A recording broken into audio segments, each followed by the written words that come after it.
Okay. Dan ada alasan lain juga, aku nggak mau jadi aurat. Aurat itu kan kayak social construct. Gimana kalau jadi aurat? Gimana maksudnya? Jadi gini, kalau jadi perempuan kan di Islam semua badan kita kan aurat nih, kecuali muka sama telapak tangan. Ini tangan, telapak katain tangan. Ini. Nah, masa semua badan aku aurat sih? Kayak aku nggak mau nerima that notion, itu aku tolak. Nah, masa semua badan aku aurat sih? Kayak aku nggak mau nerima that notion, itu aku tolak. Bismillahirrahmanirrahim. Assalamualaikum warahmatullahi wabarakatuh. Alhamdulillah teman-teman, berjumpa kembali di channel Ibnu Asmin Official. Mudah-mudahan kita semuanya sehat selalu dan semoga istiqomah di jalan Allah Subhanahu wa taala. Amin ya rabbal alamin. Nah, teman-teman, Bapak Ibu semuanya, kali ini kita akan mengangkat video daripada seorang Kumailah Hakimah, teman-teman ya.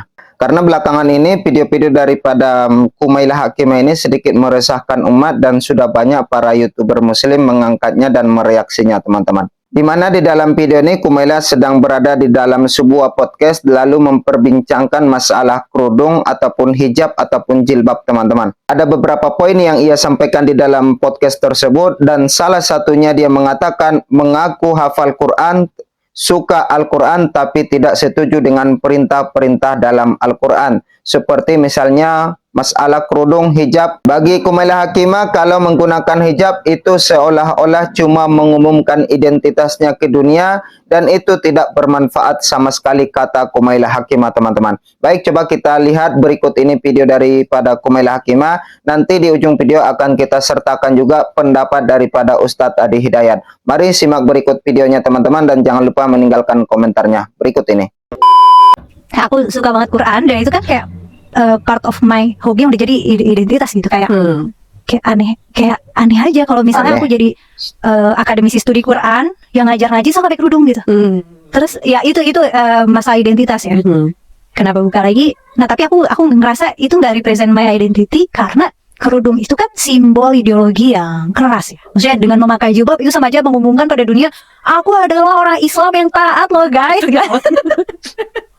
Iman dan takwa sudah ini. Itu aku nggak resonate sama itu. Ya aku nggak mau ngomongin itu, dan aku juga ya maksudnya kalau misalnya teman-teman udah nonton konten-konten aku sebelumnya, aku banyak mengkritik dogma-dogma Islam gitu. Jadi kayak aku nggak, walaupun Mela sangat suka dengan Al-Quran, tapi ya Mela bisa kritisi dogma ajaran-ajaran yang dan aku nggak resonate with everything. Aku nggak punya mental samina wa ta'na, nggak punya garis lainnya. Oke, nggak ngerti itu apa. Itu aku dengar maka aku taat gitu. Jadi apapun yang diajarkan agama, ikut-ikutin aja, nggak usah dipertanyakan. Ini konten aja forbidden Christian. Kenapa lu pasti jawab forbidden sekali sepertinya. Terus aduh, aku alasannya jadi banyak ya. Karena kalau Fani tadi masalah lingkungan nggak mendukung aku buat buka jilbab. Oh ya, ini berbeda ya. Kalau aku kan pakai hijab dan nggak pakai hijab itu terpengaruh sekali sama lingkungan. Nah, sedangkan Mela, walaupun lingkungannya seperti itu gitu, seorang ustazah, tapi memang ada gejolak spiritualitas pribadi yang kayaknya ini enggak gitu. Okay. Nah, terus ada lagi masalah komunitas cewek-cewek muslimah. Di dalam komunitas cewek-cewek berkerudung ada hierarki sosial lagi nih. Antara jilbab stylish, jilbab medium gitu kayak santri Jawa gitu kan, sama jilbab panjang. Dan mereka tuh di circle mereka masing-masing. Mereka ada pengajian, tapi biasanya yang majelis taklim kerudung panjang aja, yang stylish aja, yang kayak santri Jawa gitu yang kerudungnya medium gitu, ya mereka hangoutnya di situ aja. Itu tuh segmented, dan aku ada ngeliat kayak apa ya, ada attitude holier than thou gitu. Jadi ada yang ngerasa lebih baik sesama lain. Misalnya stylish lebih ngerasa lebih baik daripada yang jilbab cantik gitu. Dan gitu yang jilbab panjang ngerasa lebih menutup aurat. Karena yang jilbab medium tuh masih kelihatan lekuk badannya. Atau yang kayak gitu-gitu tuh aku nggak mau part of this group. Dan aku nggak mau part of gimana aku kelihatan kayak aku perempuan suci. Aku nggak mau. Aku tidak merepresentasikan perempuan suci. Aku juga nggak mau merepresentasikan perempuan hipokrit gitu. Yang mana aku nggak suci tapi aku pakai kerudung gitu. Dan ada alasan lain juga, aku nggak mau jadi aurat. Aurat itu kan kayak social construct. Gimana kalau jadi aurat? Gimana maksudnya? Jadi gini, kalau jadi perempuan kan di Islam semua badan kita kan aurat nih, kecuali muka sama telapak tangan. Ini tangan, telapak katain tangan. Ini. Nah, masa semua badan aku aurat sih? Kayak aku nggak mau nerima Astagfirullah. that notion, itu aku tolak. Nah,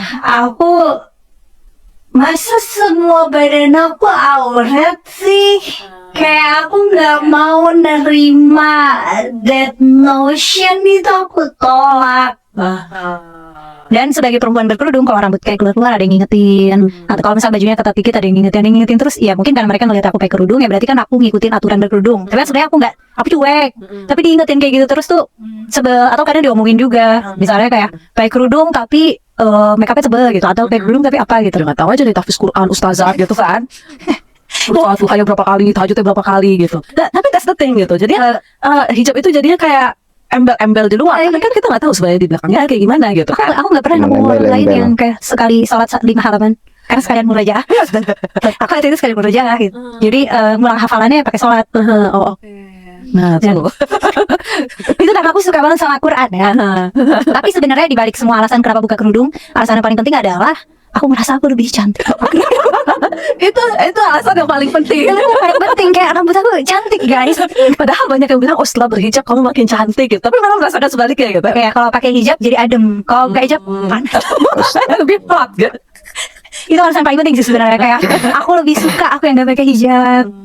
Gitu. Ini Ya, alasannya dalam satu video kenapa lepas hijab dan aku suka Quran. Kalian akan menemukan 2 keyword yang kontradiktif itu dalam satu video ini. Ini makanya aku aneh banget ya. Iya benar, ya itu aneh benar. Teman-teman yang dimuliakan Allah Subhanahu wa taala, jangan merasa heran dan jangan merasa kaget ketika melihat orang yang seperti ini, teman-teman, karena ini merupakan sebuah ciri-ciri pertanda akhir zaman. Mereka sudah mengolok-olok perintah-perintah Allah, mengolok-olok syiar-syiar Islam, dan mempertawakan perintah-perintah Rasulullah Sallallahu Alaihi Wasallam. Kita sudah mendengarkan tadi beberapa poin yang ia sampaikan, bahwa dia mengaku ustazah, tapi mojokin syiar agama.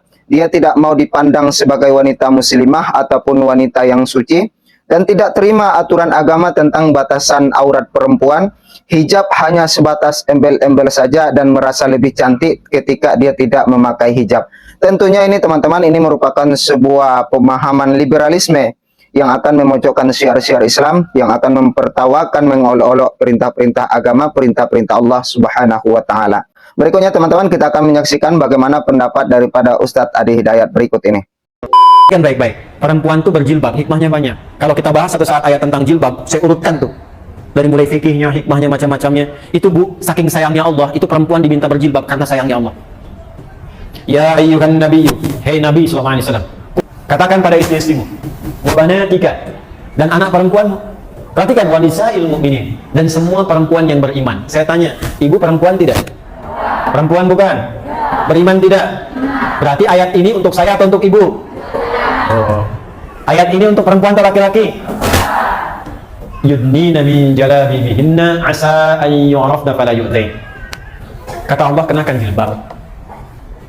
Kenapa harus berjilbab? Satu, asa an yu'rafna, supaya diketahui mereka perempuan beriman. Kalau sudah tahu, fala yu'dzain, maka melekat hukum pada laki-laki untuk menghormati dan membantu serta melindunginya. Jadi dulu kisahnya begini, waktu ada perempuan di Madinah yang muslimah, sebelum ayat tentang jilbab turun, itu malam-malam mau buang hajat. Kan dulu tuh nggak ada seperti kita toilet umum seperti sekarang. Jadi kalau mau buang hajat tuh ke kebun kurma kemana, malam-malam ketika akan keluar diganggu oleh laki-laki Yahudi, preman-preman Madinah. Dilaporkan kepada Nabi. Begitu esoknya dilaporkan, turunlah ayat ini, disuruh pakai jilbab. Begitu pakai jilbab, sudah viral di kalangan para pemuda muslim. Itu muslimah tuh, itu mukminah tuh. Maka perintahnya satu, kata Al-Quran, setiap Anda melihat perempuan berjilbab, bantu, tolong, lindungi dia. Kaidah fikihnya begitu, hukumnya begitu. Jadi sebetulnya saya kalau melihat ibu berjilbab kesulitan, saya wajib bantu ibu. Enak bener deh ibu beli beras, aduh susahnya, kelihatan sama Pak Duni, saya aja yang bawain Bu tuh. Jadi jilbab itu bukan sekedar dikenakan untuk menunjuk identitas sebagai insan beriman muslimah, bukan hanya itu wujud sayangnya Allah kepada perempuan. Kalau mau digali dari segi kesehatan, dari segi macam-macam banyak, tapi kesimpulannya satu, Allah sayang pada perempuan. Kalau fikihnya dipraktekkan itu luar biasa. Sekarang kenapa Allah yang sudah sayang, perempuannya berpaling? Allah sayang memberikan jilbab. Banyak orang mencari kasih sayang Allah. Ini Allah langsung memberikan kasih sayangnya. Saking sayangnya pakai nih.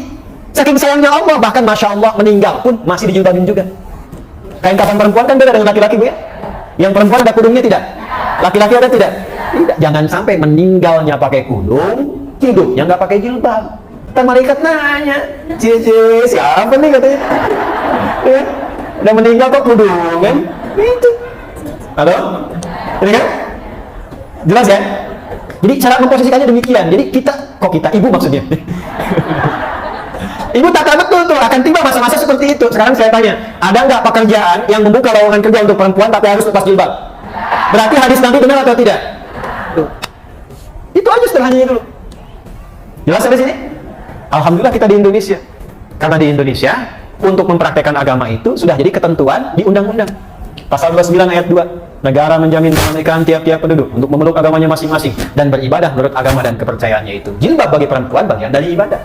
Paham?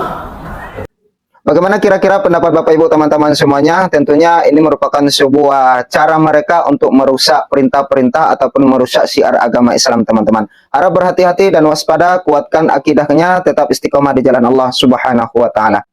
Mungkin kali ini teman-teman saya undur diri, kita akan berjumpa di episode berikutnya. Mari bantu channel ini berkembang dengan menekan tombol subscribe-nya, aktifkan loncengnya, like, komen dan share. Jazakallahu khairal jaza. Wassalamualaikum warahmatullahi wabarakatuh.